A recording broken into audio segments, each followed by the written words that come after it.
നമസ്കാരം. ഞാൻ ഡോക്ടർ മായ പീതാംബരൻ, ഗാസ്ട്രോൻട്രോളജിസ്റ്റും ഹെപ്പറ്റോളജിസ്റ്റുമാണ്. നിങ്ങൾ എപ്പോഴെങ്കിലും ഒരു ബ്ലഡ് ടെസ്റ്റ് ചെയ്തപ്പോൾ HbA1c പോസിറ്റീവ് എന്ന് കണ്ടിട്ടുണ്ടോ? അല്ലെങ്കിൽ നിങ്ങളിൽ പലരും ബ്ലഡ് ഡൊണേഷന് പോയി ബ്ലഡ് ബാങ്കിൽ ടെസ്റ്റ് ചെയ്യുമ്പോൾ HbA1c പോസിറ്റീവ് എന്ന് കണ്ടിട്ടുണ്ടോ? എന്താണ് HbA1c പോസിറ്റീവിൻ്റെ അർത്ഥം? അതിനർത്ഥം നമ്മുടെ ശരീരത്തിൽ ഹെപ്പറ്റൈറ്റിസ് ബി എന്ന വൈറസിൻ്റെ സാന്നിധ്യം ഉണ്ടെന്നാണ്. സോ ഇതിൽ ചില ആളുകളിൽ ഈ വൈറസ് ആക്റ്റീവ് ആയിരിക്കാം, മറ്റു ചിലർ ഈ വൈറസ് ഉറങ്ങിക്കിടക്കുകയായിരിക്കാം. അതിനാണ് നമ്മൾ ഇനാക്റ്റീവ് അല്ലെങ്കിൽ കാരിയർ സ്റ്റേറ്റ് എന്ന് പറയുന്നത്. ഈ വൈറസ് മൾട്ടിപ്ലൈ ചെയ്തുകൊണ്ടിരിക്കുകയും ലിവറിനെ കോശങ്ങൾക്ക് ഡാമേജ് ഉണ്ടാക്കുകയും ഒരു ചെറിയ ശതമാനം ആളുകൾ ലിവർ സിറോസിസും ലിവർ ക്യാൻസർ വരെ ഉണ്ടാക്കാം. അപ്പോൾ ഗുരുതരമായ ഒരു വൈറസ് തന്നെയാണ് ഈ ഹെപ്പറ്റൈറ്റിസ് ബി വൈറസ്.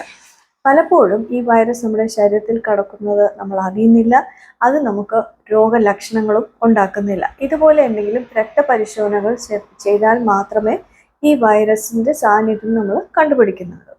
ചില ആളുകളിൽ എന്നാൽ ഇത് അക്യൂട്ട് വൈറൽ ഹെപ്പറ്റൈറ്റിസ് ആയിട്ട് വൈറസ് ശരീരത്തിൽ കടക്കുന്ന സമയത്ത് ശരീരം ശക്തമായി റിയാക്ട് ചെയ്യും. അങ്ങനെയുള്ളവർക്ക് മഞ്ഞപ്പിത്തവും ഛർദിയും മുതലായ സിംറ്റംസോട് കൂടി ഡോക്ടറെ കാണുകയും അവർക്ക് അക്യൂട്ട് ഹെപ്പറ്റൈറ്റിസ് ബി എന്ന് ഡയഗ്നോസ് ചെയ്യും. അതിൻ്റെതായ ചികിത്സകൾ എടുക്കേണ്ടിയും വരും. എന്നാൽ ചില ആളുകൾ നമ്മൾ അറിയാതെയാണ് ഈ വൈറസ് ശരീരത്തിൽ കടക്കുന്നത്. അപ്പോൾ എന്തെല്ലാം രീതിയിൽ ഈ വൈറസ് ശരീരത്തിൽ കിടക്കാം? വിമുക്തമല്ലാത്ത നീഡിൽസ് അല്ലെങ്കിൽ സിറിഞ്ചുകൾ അല്ലെങ്കിൽ സർജറി ഇൻസ്ട്രുമെൻറ്റ്സ് ഉപയോഗിച്ചാൽ ഹെപ്പറ്റൈറ്റിസ് ബി ഉള്ള രോഗിയിൽ നിന്നും ഇത് മറ്റൊരാളിലേക്ക് പകരാം. പിന്നെ ബ്ലഡ് ട്രാൻസ്ഫ്യൂഷൻ, ട്രാൻസ്ഫ്യൂഷൻ ചെയ്യുന്നതിലൂടെ ഈ വൈറസ് ചിലപ്പോൾ പല ടെസ്റ്റുകളിലും കണ്ടുപിടിക്കപ്പെടാതെ പോവുകയും വൈറസ് ദാതാവിൽ നിന്ന് ഈ മറ്റൊരാളിലേക്ക് ഈ വൈറസ് കടക്കുകയും ചെയ്യാം. പിന്നെ ക്ലോസ് കോൺടാക്റ്റും സെക്ഷൽ ട്രാൻസ്മിഷൻ വഴിയും ഈ വൈറസ് പകരാം. അതുപോലെ തന്നെ അമ്മയിൽ നിന്നും നവജാത ശിശുവിലേക്ക്, ഗർഭസ്ഥ ശിശുവിലേക്കോ അല്ലെങ്കിൽ ഡ്യൂറിങ് ഡെലിവറി നവജാത ശിശുവിലേക്കോ ഇത് പകരാൻ സാധ്യതയുണ്ട്. ഇതിപ്പോൾ ചില ആളുകൾ ഞാൻ പറഞ്ഞ പോലെ വൈറസ് ഡോർമെൻ്റായി സൈലൻ്റായി വർഷങ്ങളോളം ഇരുന്ന് ഈ ലിവർ സിറോസിസും ലിവർ ക്യാൻസറും വരെ ഉണ്ടാക്കാം. അപ്പോൾ നമ്മൾ HbA1c പോസിറ്റീവ് ആണെന്ന് കണ്ടുപിടിച്ചാൽ എന്താണ് ചെയ്യേണ്ടത്? ഫസ്റ്റ് തിങ് ഈസ് നിങ്ങളൊരു ഡോക്ടറെ കൺസൾട്ട് ചെയ്ത് ഒരു ലിവർ ഫങ്ഷൻ ടെസ്റ്റ് ചെയ്യുക. അതിൽ നമുക്ക് പല കാര്യങ്ങൾ, വൈറസ് നമ്മുടെ ശരീരത്തിൽ എത്രത്തോളം ഡാമേജ് ഉണ്ടാക്കിയിട്ടുള്ള പല കാര്യങ്ങളും നമുക്ക് അറിയാൻ പറ്റും. അതുപോലെ ഒരു അൾട്രാസൗണ്ട് സ്കാനും ചെയ്യുക.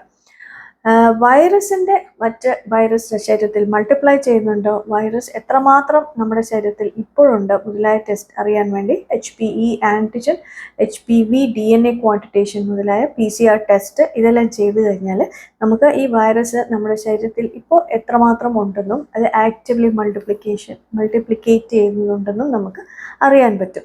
ഇതെല്ലാം അനുസരിച്ചിട്ടാണ് ഒരു പേഷ്യൻ്റ് HbA1c പോസിറ്റീവായ അത് ആക്റ്റീവായിട്ടുള്ള വൈറസ് ആണോ അല്ലെങ്കിൽ ഡോർമെൻ്റായി ഒളിഞ്ഞു കിടക്കുന്ന വൈറസ് ആണോ, ഇതെല്ലാം കണ്ടതിന് ശേഷമാണ് ആ രോഗിക്ക് ഇപ്പോൾ ചികിത്സ ആവശ്യമാണോ അല്ലയോ എന്നുള്ളത് ഡോക്ടർ തീരുമാനിക്കുന്നത്. ഇപ്പോൾ വളരെ ഫലപ്രദമായ ആൻറ്റിവൈറൽ മെഡിക്കേഷൻസ് ലഭ്യമാണ്. അപ്പോൾ നിങ്ങൾക്ക് ഈ HbA1c കണ്ടാൽ മുന്നോട്ടുള്ള പരിശോധനകൾ ചെയ്യാന്നുള്ളത് അത്യന്താപേക്ഷിതമാണ്.